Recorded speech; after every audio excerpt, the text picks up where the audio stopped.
All right. Okay. I am Austin Optimize, and I have Jude with me today. We met pretty organically in a online group and shared our stories with each other, and we both would like to, well, we're both starting our podcast, and I would like Hmm. to share his story with anyone that would be listening to inspire you if you're on the journey dealing with chronic illness.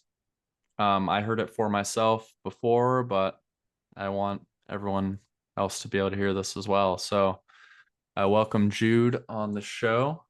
And if you could just start off by just saying how everything started and what you were dealing with in the beginning. Yeah. Oh gosh.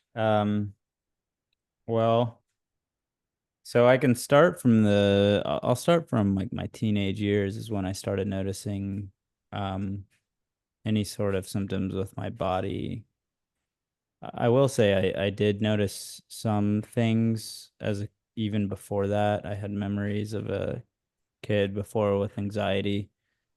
Um, and my parents always said I would wake up and say my stomach hurt and things like that. But when it really started to kick in was when I was 16, and I got mono. Hmm. Uh, I got it just through high school, probably drinking water after someone on the soccer team or something like that. And um, that's when I started to notice uh, some pretty bad anxiety and depression kick in, and I got really bad chronic fatigue, and I never had like terrible digestive issues. I was always able to I never had any pain or anything, but and I was always able to digest the standard American diet. Um, but I think the mental issues were the psychiatric issues were the worst of it. And the chronic fatigue for sure. And then eventually I got a little bit better in terms of energy, but there was always just a hovering um, anxiety over me for probably until now. And it's come and gone, and certain things and certain um, like environments have made it easier to live with, and certain like communities that I've experienced throughout my time have made it easier to live with and easier to overcome, and certain coping mechanisms. But all deep down, like um when it first started, I was looking into psychology books, like trying to figure out what was wrong with me. Okay. I was reading like uh I don't even remember the names of the books, but they were like simple psychology books that were taught about psychology, and I got really into psych. I read like a Sherlock Holmes book, and that was all about psych. And I was trying to figure out what was going on. So from the get-go, I was trying to be my own doctor, but Hmm. eventually I went uh, to college, and I found a community of friends there that just made it easy enough for a long enough time to um, ignore it, ignore any of the symptoms I was having. And so I kind of just put it in the back of my mind, and it just goes to show how strong, powerful having a community can be, because Hmm. there were pretty bad symptoms, and I was just not really caring about them. And then also when I was in college, I was living the standard college life and probably uh suppressing everything with drinking and hanging and going out and socializing with people. So that led to, after college, I graduated and I moved to Chicago. And I think that's when my body burden of toxins really um, started to kick in. And it was actually, I'll rewind a little bit. Junior year of college was when COVID hit for everyone. That was where I was during the time, junior year of college, and I got the COVID shot, and in the stress of everything happening, that's when I started noticing like really bad digestive issues that I never had noticed before. And my digestive issues were a little bit different than the normal that I hear. Mine were like the midsection of my body was like almost like a sword was put through it. And I, it would tighten and it would tighten my lungs and I couldn't breathe. Um, and it was very painful. And I had to be and like I still am, it's so much better now, but um I still am, I think I'm still healing that part because I've started to remove the things that were triggering it, but and it was just a long time of inflammation there that needs to heal and recover. But and then I moved to Chicago, and I think with all that happening, my detox pathways just shut down, and living in Chicago I really hit my body burden point of toxins in my body, and um that's when everything went to the fan. And then am I doing the whole story here all the way up till present moment? um, I can I can pause you for a moment.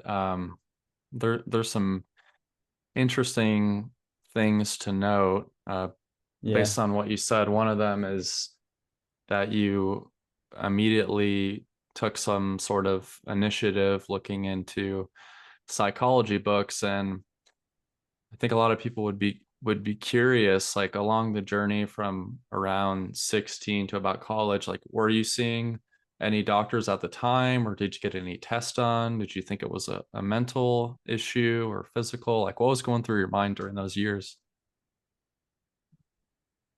Yeah, so when I was a junior, and in terms of the conventional medicine route that happened when I was a junior in high school, when the mono hit and I was looking into the psychology stuff, I went to the doctor to get um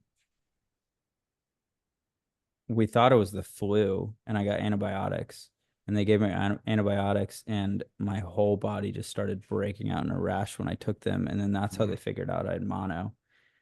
And then the at the same around the same time, I think I asked to try psych meds. I don't even know what they were. They might have been like Lexapro, or I can't remember, but I took them for like less than a month, and I did not like them at all. I was very my body was very against taking them. And so um then yeah, so I stopped and I went to college, and my fix was just the social life and drinking and socializing. And so I just didn't like going to the doctor at all. Anytime I got sick, I would avoid it, and I was always afraid of taking antibiotics after that. That And kind of tarnished your perspective of conventional medicine because you broke out in a rash and you didn't like the medication. So was that kind of the last time that you did go to doctors, or was there more along the way after that?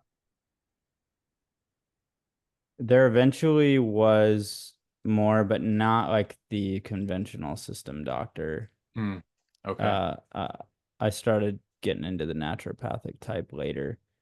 But at that time, I think I knew, like I was like looking for answers that it wasn't, because I remember the quote my doctor gave me. You have a genetic issue where you can't create enough serotonin, and you're just gonna have to live with it. Something like that. And it like stuck in my mind, and I knew deep down like there's no way. I'm just I'm just screwed. You know, Hmm. like And there was something deep down in me that knew like there's just no way that that's the case. There Mm, has to be an answer. I don't know mm, what it was within me, but I was like, there has to be an answer. And then when I kind of like found a an outing to the like a way to suppress all the feelings, I was I didn't care until it started coming back bad enough to where my body said you have to figure this out. gotcha. It just became so undeniably bad that you're like, okay, now I gotta buckle down and figure this out because it's was it just really kind of wrecking your life at that point where it's just kind of hard to function and daily life and things of that sort. Yeah. Yeah, absolutely. Gotcha. That's pretty much it was like I couldn't even work anymore. Mm, And I knew yeah, I had to figure something out. And then so yeah, I'll continue because this is when it gets a lot more interesting. yeah, please do. I I went to Chicago and I realized in Chicago like I needed to figure something out. And I had seen a therapist beforehand and he introduced me. I saw a therapist like a year or two beforehand for the first time. And he introduced me. Well, actually, it was my second one, but the first one didn't really count because it was, I saw her in like my freshman year of college and I like ran because I didn't like it. And Mm. then, but the second one I loved, and he um introduced me to Joe Dispenza when I was meeting with him.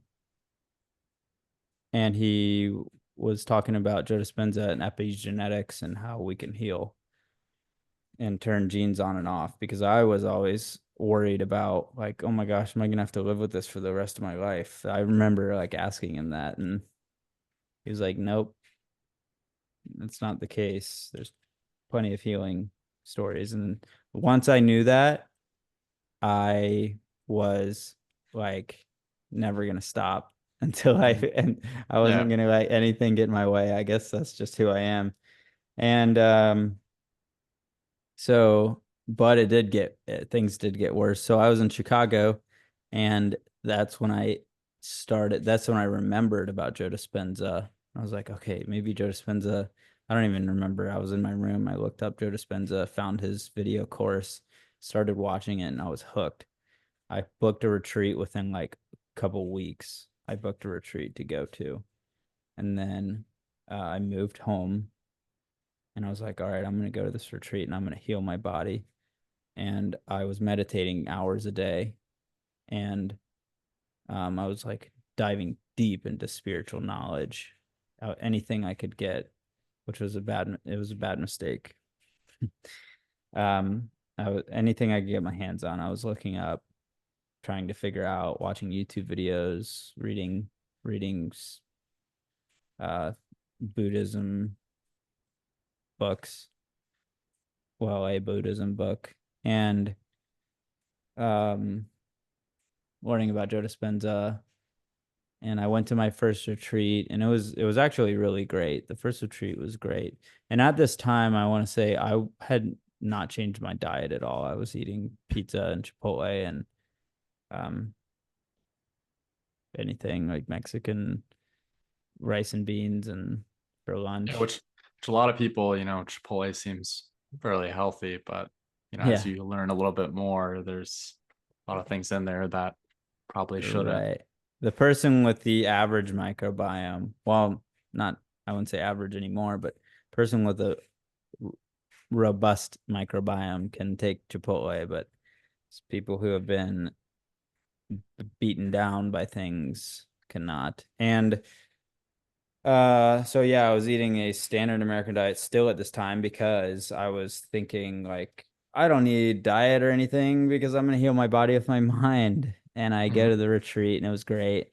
Come back, I quit my job and I just was full time trying to heal my body with my mind, living in at my dad's and trying to just meditate every day. And like I dug myself deep in a hole because I was like, I'm far enough.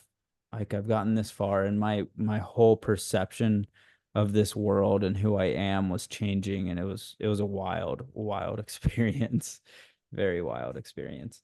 And then I booked a second retreat because the first retreat didn't do it, and I went to that. And right before I booked that second retreat, I found medical medium and heard about heavy metal poisoning and the nervous system Mm. and like nervous system dysregulation. And uh that came about because I found a this is kind of wild chain of events.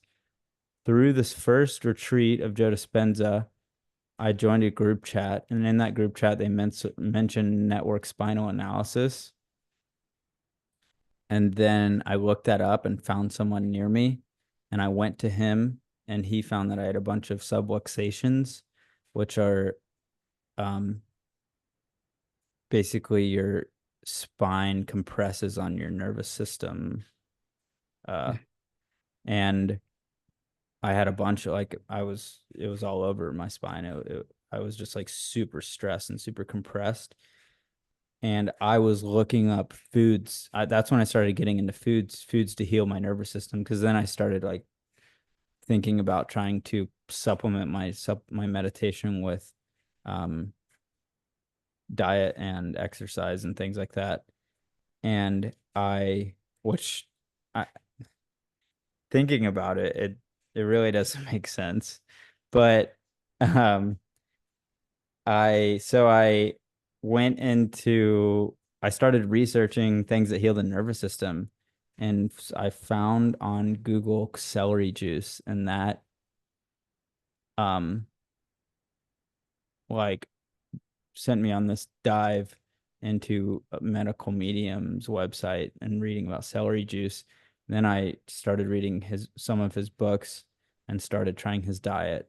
And that's when things got really, really bad because I was just murdering candida and yeast with um, celery juice.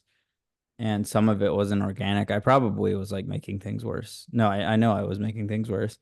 And I think I was like I was doing the heavy metal detox smoothie, and I was moving heavy metals in my body that were not supposed to be moving without proper guidance.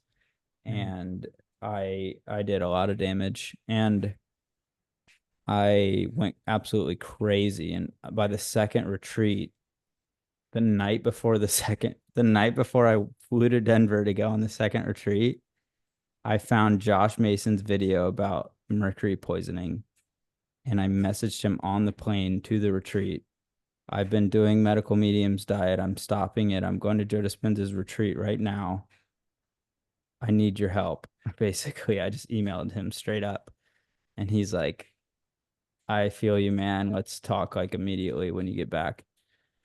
So I get back from the retreat and I have a meeting with Josh, and then um, that's when I started his program and went basically 7 months of a deep, slow detox program to uh, basically stop the issue in my gut and um, clean out my gut and clean out my liver. And I learned a lot. Josh like brought me back from an extremely radical place that I was at in my mind, like an extremely delusional place that I was at in my mind, because he had been there before and he knew how to help me get out of it. And um, so now, so yeah, 7 months after meeting Josh was about, well, now I'm at like a year after meeting Josh. And then I went like 7 months on his program, and I saw I went from hell to okay through his program. Then when I got to okay, like kind of okay, I started like doing my own route, and my own route wasn't really working because I just kept doing Zen cleanses, and they were kind of disrupting my my like a steady um buildup of healing. And I tried like a parasite cleanse. It really did worse than it uh did better for me. And then I found no plant gaps around like 2 months ago. And I started that like fully. I started that like 30 days ago. And I've seen a world of a difference since then. I'm like waking up early, working 8, 9 hours a day, I have energy. My gut is much better. I'm still experiencing some gut issues, but um it's much better than it was. Now the gut issues are just like muscle tension here. I think it just like really messed with my muscles overall. Like and like near my liver, my sciatic, like my fascia, all in that area, and my colon, because I got an endoscopy, and my endoscopy looked fine, and my duodenum. So I think it was my colon and the muscles around it, because this part is just extremely sore. Uh, Not now. Like now it's just a little bit sore sometimes. Like some days it feels great, and then it can vary. Um, but yeah, that's my kind of crammed story of it goes very a lot deeper than that, but that's my overall story up until this point. Yeah, that's a great story. I mean, the main thing that I took for it was to keep taking action and take action, even if you don't know exactly what it is. It seems like ever since the start, you were, trying to learn about psychology, or, okay, Joe Dispenza could be useful. I'm going to go fully into that. And some people are too scared to try, too scared to fail, not sure what to do. So the fact that you went all into the things that you were doing is it's really cool, really inspiring, and the fact you're feeling so much better now is amazing. Yeah. And I'm I'm curious, were so when you were seeing Joe Dispenza, did you think, okay, this is just a mental issue? And then later when you were talking to Josh, did he explain to you, or did you think more so, okay, this could be my gut, or what did you think it was on kind of each main phase, or were you not sure? Like where was your mind at? I didn't relate it to my gut. I definitely thought it was mental.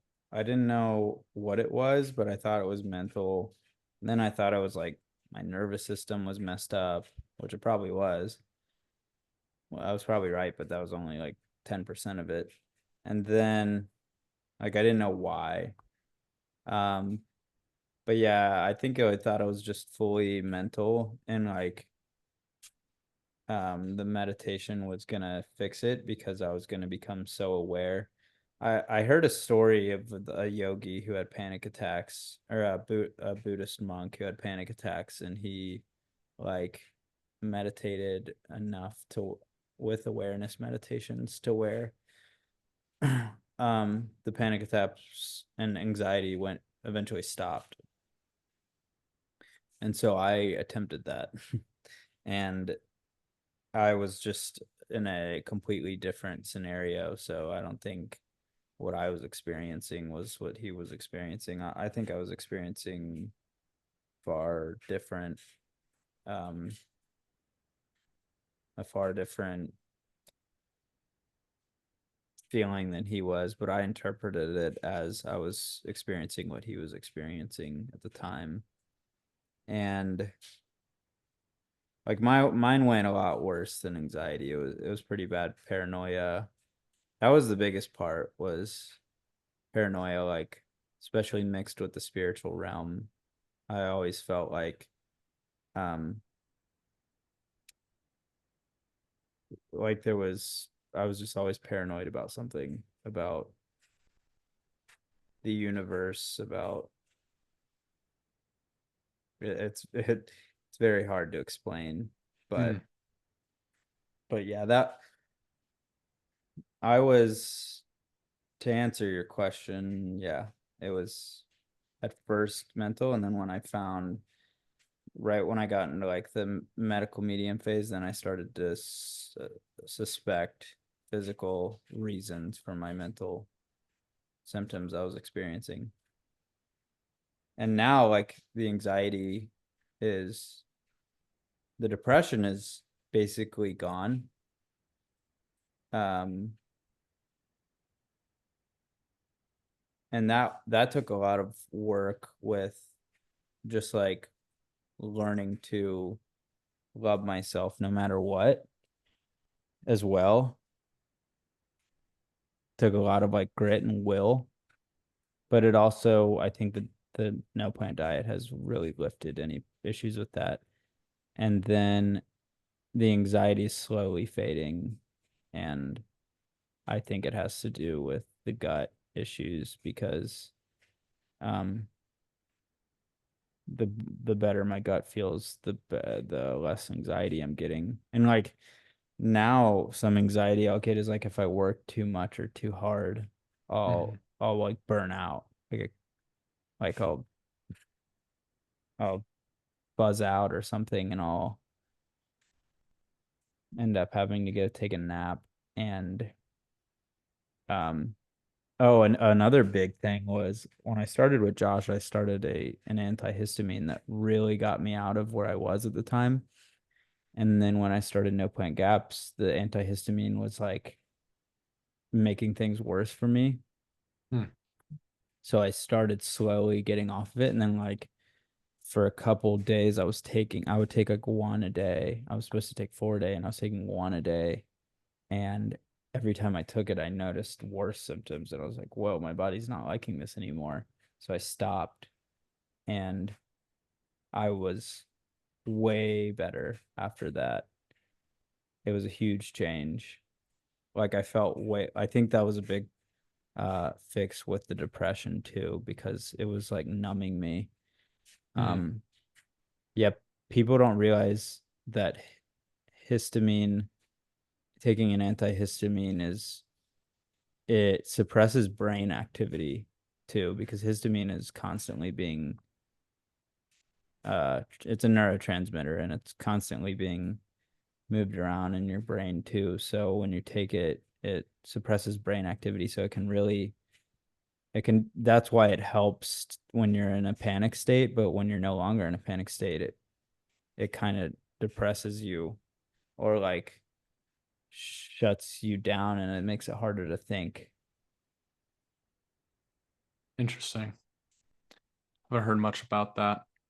There's Yeah. one thing I did want to mention here.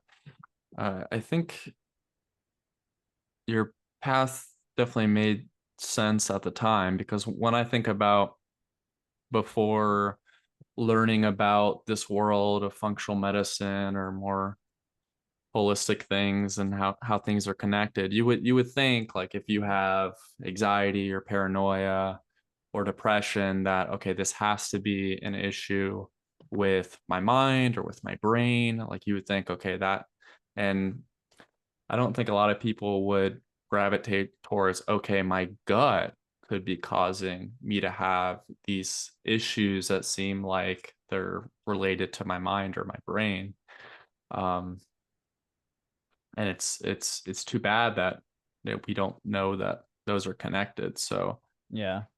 that your progression definitely makes sense of where to go, because how else would you know to begin with?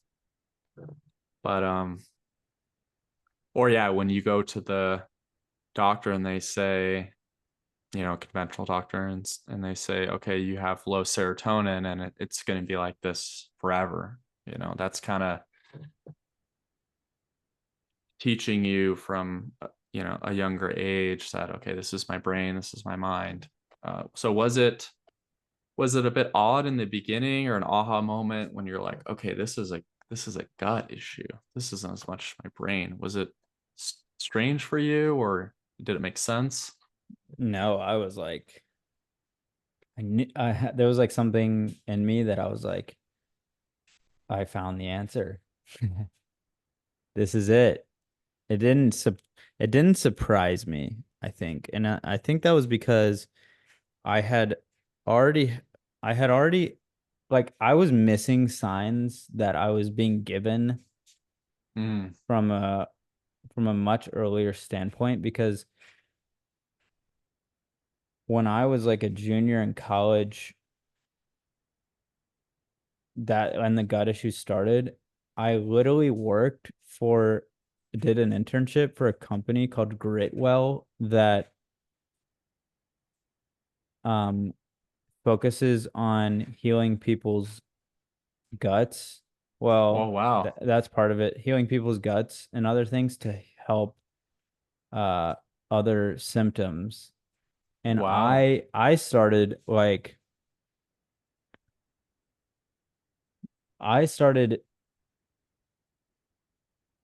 trying things like, but this is funny because I just did it. For people who are out there who read on the internet like bone broth and like kombucha, like you do a quick search of how to heal your gut, and it's like probiotics, kombucha, uh bone broth. Mhm. These are all things that you're still gonna get from a processed industry, and they're so random and also not prepared correctly that it's probably not going to help you. Like, Mhm. it may be a placebo thing that it helps you, but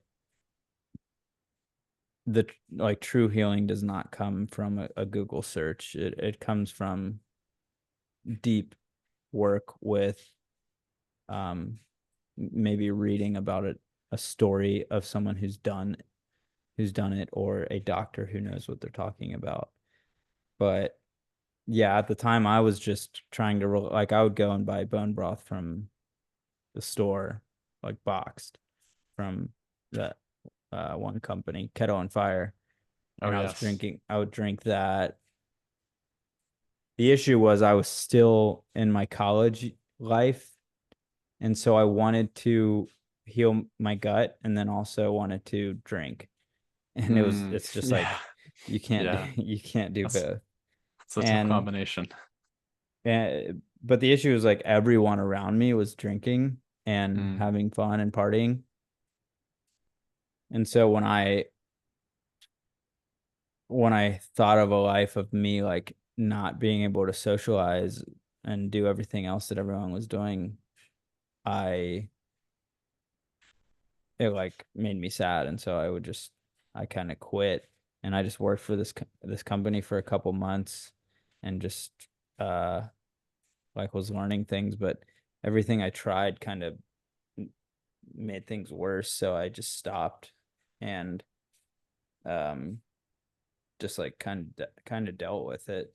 And then so a when I when I learned when I started noticing changes of my gut and my mood, like they were very uh correlated in terms of Mm.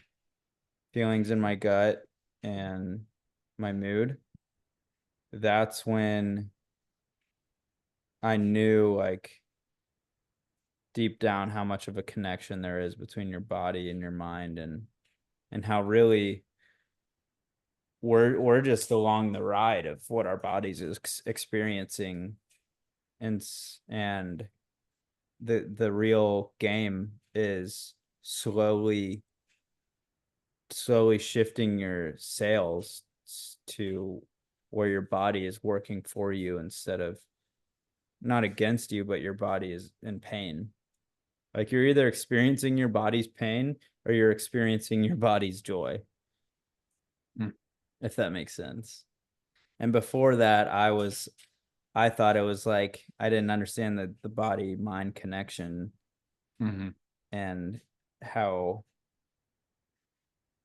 if your gut is in pain, your brain's also going to be inflamed too for a lot of people. That's why people get headaches, migraines, mental issues, um, all sorts of things, parasites in the head. Right. There's what one of the most important lessons that I learned on my journey is to listen to your body as much as you can, to be aware of your body, because it will tell you if something is wrong. It's like if you have a car and the check engine light comes on, like that's your, if you have symptoms, whatever symptoms, anxiety or fatigue or whatever you're dealing with, like that's a signal of your body's like, hey, pay attention to this, there's something wrong. um and I don't think that we're taught as much that awareness of what's going on. It's, I mean, the only thing that we're kind of taught is, okay, there's the symptom. Okay, what pill can manage that? And there isn't much on, what's actually causing this, or what are we really dealing with here? So it seems like you had some good awareness throughout, and there may have been, you said that there was kind of some indicators early on, like before around 16, when it was more noticeable, like there were minor things going on. Um, yeah, like when I was 16, it was like this stuff was more noticeable. Well, I believe that you said kind of when you were younger, before that, there were Oh, small indicators at that time. yeah, that like some things I remember were um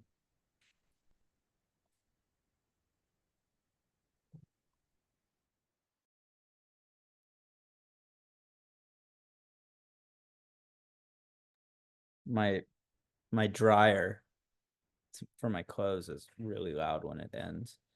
Um, oh, you paused or you cut out. I'll wait until you're back.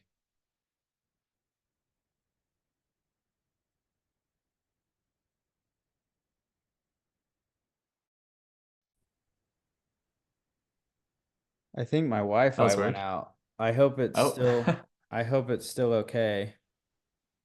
yeah, that's all It good. We says can recording can in edit. progress, so Yeah, we can yeah. edit that out. No worries. I hope Um, it is still recording up till now though. I think so. It looked like it was recording Cool. the whole Um, time. yeah, so well, yeah, you can ask that again. Yeah, so most of the time when someone has an illness, or like with my own journey, there are subtle things that may come up, and I know, based on what you said earlier, the more notable time was around 16 when you got mono and you saw some doctors and things. But prior to that, earlier in childhood, or were there things that you noticed, or symptoms that were uncomfortable or challenging, or what was your experience before that? Yeah, so a couple things. When I was a kid, I was like 5 years. I remember laying in bed and like 5 years old, or maybe a little bit older, and I felt like I would get this feeling in my brain that was like it would connect to my whole body, but it felt like someone was like taking an ice cream scoop out of my head. That's how I interpreted it. And I was like, what in the world is going on? And I just figured, like everyone just like experiences something like that eventually. Mm, And it was really weird. So I didn't tell anyone about it. And then I also was a little bit of like a paranoid kid, like barely. Just like always thought that people were like looking at me and judging me and things like that. Not, like nothing super outside of ordinary. Um, but it was a precursor to what I experienced on a extreme level eventually. And then also a when I was like in fourth or fifth grade, I was having troubles concentrating in school, and every mm. time I went to school, I would buy like after lunchtime, I would be so tired I couldn't even keep my eyes open, and I would like want to fall asleep on my desk. And this was all throughout. This ended up being all throughout high school too. We were eating very carb heavy meals like pizza on Fridays, chicken sandwiches loaded with bread. So right kind of after lunch, you would notice that crash after eating Yeah, those just foods. Okay. yeah, foods would affect my energy, but I never felt gut issues. And then yeah, and then like freshman year of high school, I started experiencing um the anxiety was like slowly creeping and getting worse, and I figured it was just like I had a little bit more, not the word anxiety in my head at the time, but I had a little bit more uh I was just a little bit more emotional than the average, which was like, everyone had their thing. And Hmm. so, and then I told my mom about it, and she was worried because she had the same thing. And Interesting. so, yeah, that's how that was kind of it was a slow thing for me. And then when I was a baby, I got really, really sick, like a 104 or 105 fever, crazy high. And they took me to the hospital. And um, I don't know if I got antibiotics or not, but yeah, that was another thing that I've heard about from uh, GAPS. Dr. Natasha, founder of GAPS, talks about that specifically, babies getting sick frequently, being a GAPS child. Hmm. And to those who don't know, GAPS is gut and psychology syndrome or gut and physiology syndrome. So, how your gut impacts the rest of your body and include especially mental illnesses. Um, yeah, so those are mainly everything that I experienced. There was one thing that uh there was this video on YouTube. Some people might remember this. It's like uh The Ultimate Showdown. Do you Oh, remember? yes. Yes, I do.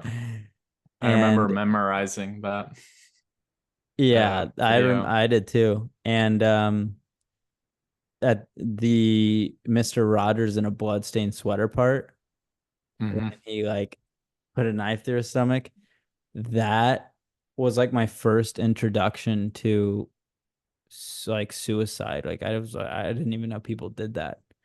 Oof. And I saw that and I was young and I was like, "Oh my gosh." that's like an option on Earth. I didn't even know that was a thing. And I didn't like have suicidal thoughts at that time, but I was um really like I started getting OCD thoughts about that, like being scared of it or something. I don't know. And that's when I think looking back on it, I knew something was deep down, something was an issue. But I thought that I was afraid. I think one thing I was afraid to voice it, and then another thing I just thought that it was a normal thing for some people. Yeah, But I, yeah, but now it's like, yeah, it might be normal for a lot of people now to experience OCD and mental things, but that's a now thing, uh not an ancestral wise. It wasn't as common. yeah, definitely. I mean, we're seeing a rise of a lot of issues that kids are having that they didn't have very much 50 years ago. And then again, there is more awareness on certain issues that weren't getting addressed, but we've definitely seen an increase in children having autism or depression or things that weren't as much of an issue prior. And it seems like you didn't have the typical childhood started having as far as your health. I mean, feeling really, really fatigued after lunch, or kids around that age being fatigued almost at all is pretty rare unless it's close to when they would fall asleep. So that makes me wonder if it started that young. Um, I mean, most kids really young, they're almost like bulletproof. They can fall and break something and heals right up. Like that's most kids. It's not even in their mind. There's a possibility that they could ever get sick or have any issues. I mean, most young people are fairly resilient. So that begs the question: you had issues when you were very young, starting out, and it's kind of a slow burn and got worse over time, kind of similar to what I dealt with. And then it seems like your mom had issues. Were there other family members that were dealing with similar things as you as well? Um, yeah, I had my aunts were experiencing similar things. Like my whole mom's side all had the same genetic predisposition, but as I got further into like this stuff, I found that they all had mercury fillings, and so I Mm, suspect now that that was a big trigger for for all of them. Um, and their mom, I'm pretty sure, had mercury fillings. My grandma, and so I think that was a big trigger. And they all have digestive issues. And my mom was a vegetarian when she was having me, and so I think I was just malnourished from the very beginning, and then also had mercury predisposition from her fillings, and then which leads to just like deep yeast and candida. And um, what else?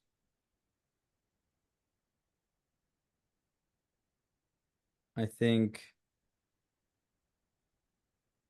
yeah, I like deep down believe that that's how it all started for me, and I'm experiencing such a trickle down effect from it now that I either had to um figure it out for our family line, or it was like survival of the fittest at my point, at my level.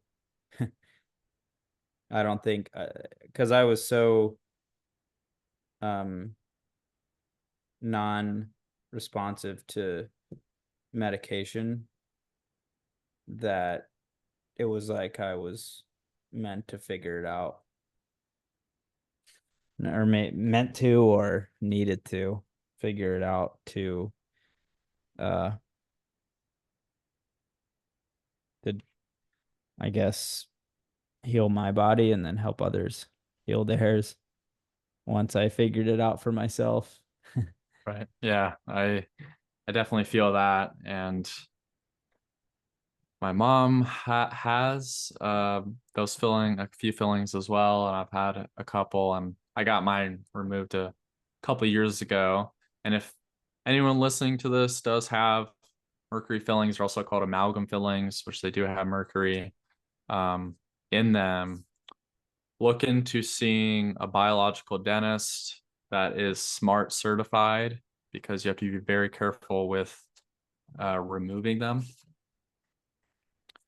And then as far as if we can go a little bit more into mercury, um, and how it affects the gut, you mentioned yeast and some other things. Could you go a little bit more into how how it would damage the gut, or how a metal would damage the gut? Yeah, so what I've learned is, well, firstly, uh, and this is learning from doctors, just scouring the research behind it, um, and listening to doctors. My only source of information now is through, like, I go straight to the doctor who researches it because I haven't been trained to read research articles like they have. So I just go to the doctor that Yeah. is trained. And then I try to avoid um the like telephone version of information. So I try to find it directly from the doctor who, and uh the first things I learned about mercury were how we our cells, and this is just becoming common knowledge now with Dr. Pompa and other doctors who study it, Right. Definitely. how our cells, when when we're not minerally sufficient and there's other metals involved, we'll grab onto those because the cell uh can use it, but only at a certain capacity. But in the long run, it hurts the cells. Um, but if it's all that it can do at the time, it gets what it takes. It takes what it gets. And then um uh, more into that. So I think that's what was happening to me. I think I was malnourished from the get-go and was just minerally imbalanced because, like, when I was a kid, this is another thing I noticed as a kid. When I was a kid, my um dad was and my mom both were drinking this stuff called Vibe, which is like a it was a pretty natural drink that um has tons of vitamins in it. And Mm. they would uh they gave me like half a teaspoon of it, and in 1 hour I was like had rashes in my knuckles and all, like it was like trying to get out of me. And um looking back, I don't think it was the vitamin that my body was reacting to. I think it was something in me that was trying to that the vitamins were healing or pushing out. Like I was experiencing a healing reaction. Mm. That's just a theory there, but who knows what was happening, honestly. And then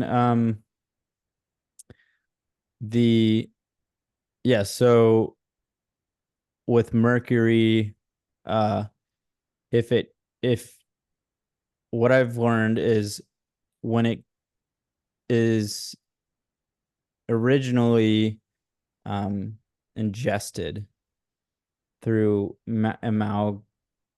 mercury fillings, whatever amalgam fillings, Hmm. and it goes through your gut, through your digestive system.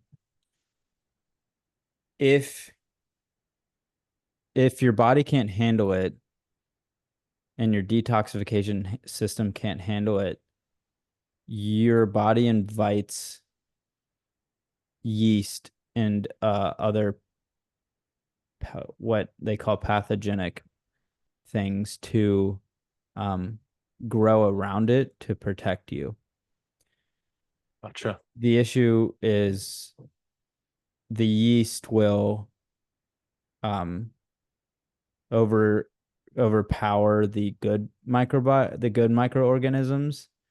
And so when you start eating things that feed the yeast, uh, you're experiencing symptoms of yeast and other pathogenic bacteria when they eat, when they feed, when they um, do anything really. They release all sorts of things like gases and toxins, and that can affect other organs. It can affect your liver because you're constantly having to cycle those out and detox them, especially that can affect you, especially because in our world today, like you're already detoxing more than the average probably.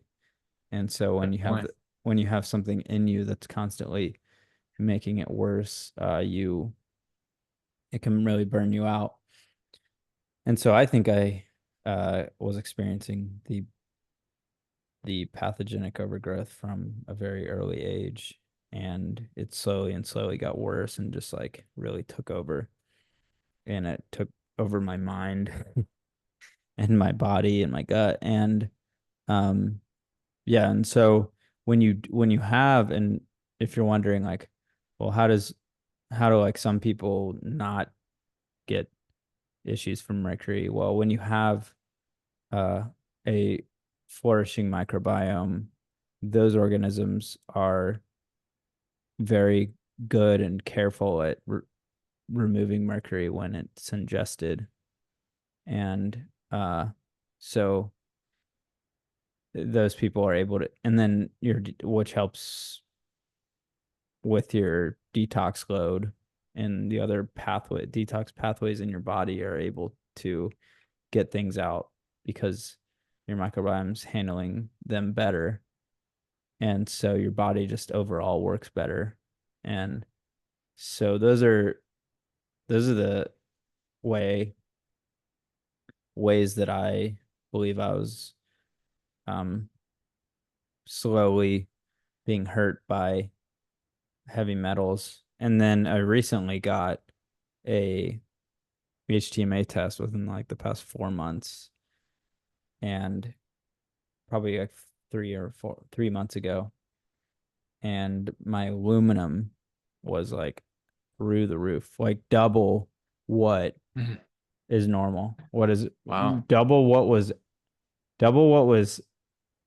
the hot, like the person who got it done and looked at it, who's a mineral analysis practitioner, said they see what they normally see high. Mine was double that of aluminum.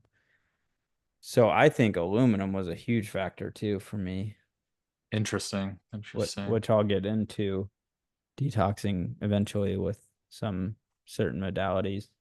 Right. Um, for those that don't understand, from what I've learned, if someone has gut issues, a common buzzword that's thrown around is leaky gut, and that essentially means that they don't have that intestinal barrier. So if you are having gut issues from a very young age and then you're exposed to mercury, there was nothing to compartmentalize that and to remove that like most people would have. With a more robust gut, they would be able to remove that. So then it would go, that mercury or aluminum would go right into your bloodstream and could end up in your brain or other parts of your body. So that gut health is kind of that first line of defense that your body has, and because you didn't have that, it seemed like other natural mechanisms came over, yeast and other pathogens to act as a barrier, and then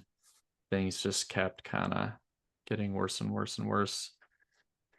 So I think we covered a lot of, the progression and into the beginnings. It looks like in your case, it seems probable it could be related to mercury could have kind of started things off, and then maybe you're more susceptible to aluminum and things, but definitely some gut issues, and you're doing much better now. So if anyone that has chronic illness or suspects gut issues, like where should they start? Like what's a good starting point to start addressing that Yeah, good from your question. experience? It depends on your level of, like, if you're in pure hell, there's very specific approaches to take because it takes um you can how do I want to say this? If you're in like pure hell mode and you're delusional, you have no idea what to believe, what to think. Um, Firstly, from my experience, I think stories are super powerful. So anyone who's actually gone through it, trust them. Even like um for instance, I'll just say this, medical medium Anthony Williams he's never experienced, he probably has good intentions, but he's never experienced um like Chronic the illness or level of degree of what people with like serious illness have experienced. And he's telling people to drink celery juice and do and detox heavy metals when that can make you a lot worse. And then there's people who have uh like very few, but that I saw compared to other modalities. And I'm not suggesting you do his protocol, but I'm just saying like the doctors and healers who have healed but had never experienced it, I wouldn't take advice from them unless it's a doctor who um has healed someone else many times and um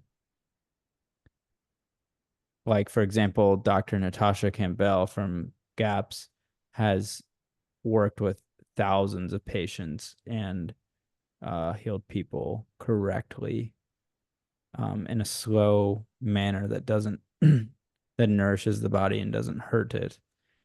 Um, so in terms of like outreach for people, definitely look for stories, look for people who have healed, reach out to them at all costs.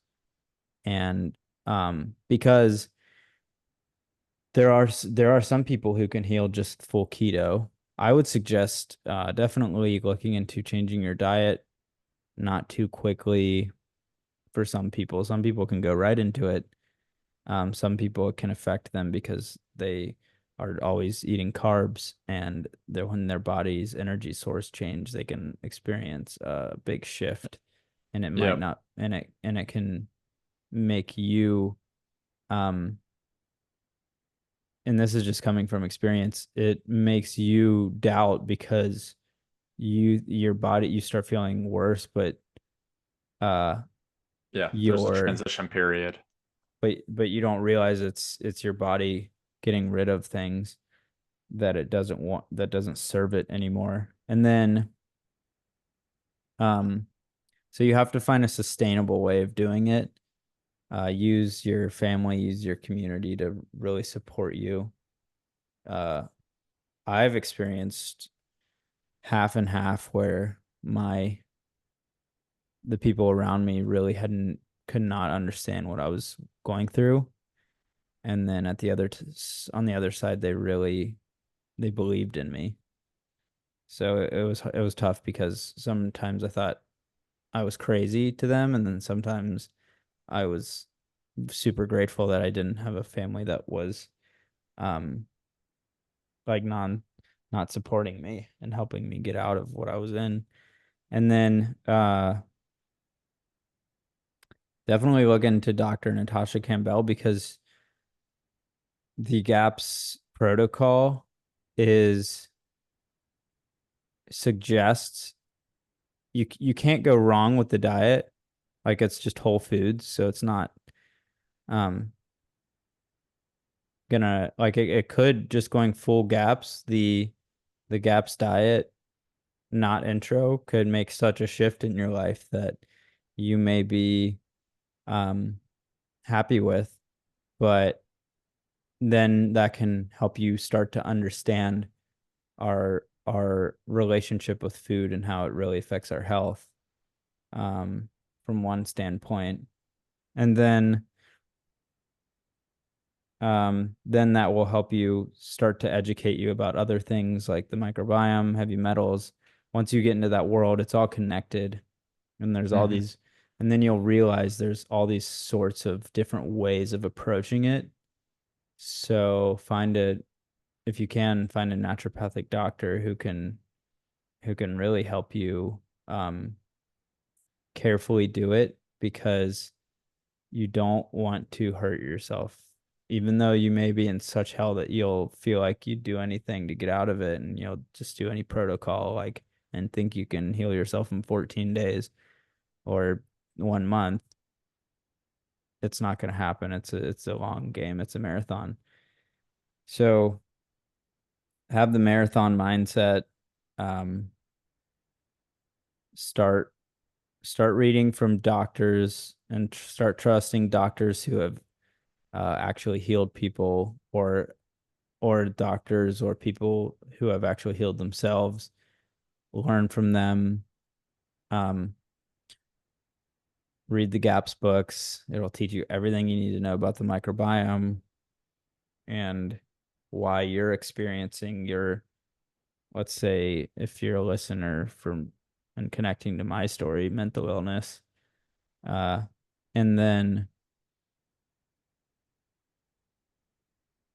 in terms of the other side of things, like the spiritual side of things, um, so that was all physical, but the spiritual side is super important. And when I say spiritual, I don't mean how you connect to God or anything or any sort of religion, but how you show up for yourself every day. And as hard as it can be, start to learn to love yourself and love your body because for some reason we like to get caught in the victim mindset. Um, and so from the very beginning for me, I had to realize I was in a victim mindset of everything that I was experiencing, and I was constantly having victimized thoughts. And once I started noticing that thing, that was like the seed that was planted that really started to change things. But then you can change your whole perspective of this world from the inside out. And like once you start believing you can heal, you can really move mountains. Love that. Love Yeah, that. yeah, Yeah, definitely. Hope is critical. If you don't believe you can get out, you probably won't. And I love that answer because I love that answer of community and hearing other people's success stories. I definitely relate to that and hope if anyone is listening, you know that it is possible and Jude's come a long way and is doing much, much better now. And in my own experience, healing is possible if you are struggling. There always is a way. Do not give up and have hope. And we'll close on this here. Thanks so much for sharing your story. I think we covered a lot of different things: the gut, feelings, mindset, and community, and how to approach the situation. So it's definitely possible to get out. Um, yeah, and super inspiring. Love your story, and I think hopefully someone hears this and it gives them some hope. So thanks so much for taking the time, Jude, to do this interview. And if someone has a question or anything, or how can they reach out to you, or how can they connect with you? Yeah, so um I'm trying to figure out how I want to do it, but I think so I'm starting a Facebook community. I'm starting a YouTube channel. You can reach out to me on my YouTube channel. I'm starting a website. My Okay. YouTube channel currently has my email in the bio. Um, so you can email me. You can I think I have my website linked to it right now. Okay. No, actually I don't, but I will. I will link my website to it. And then yeah, I'm starting a YouTube community or a Facebook community, and I'll have all sorts of avenues of reaching out to me. And and then eventually I want to create some sort of community of people that um connect to my story, because through my journey, you're like the first person I've met my age that have um I'm connecting with.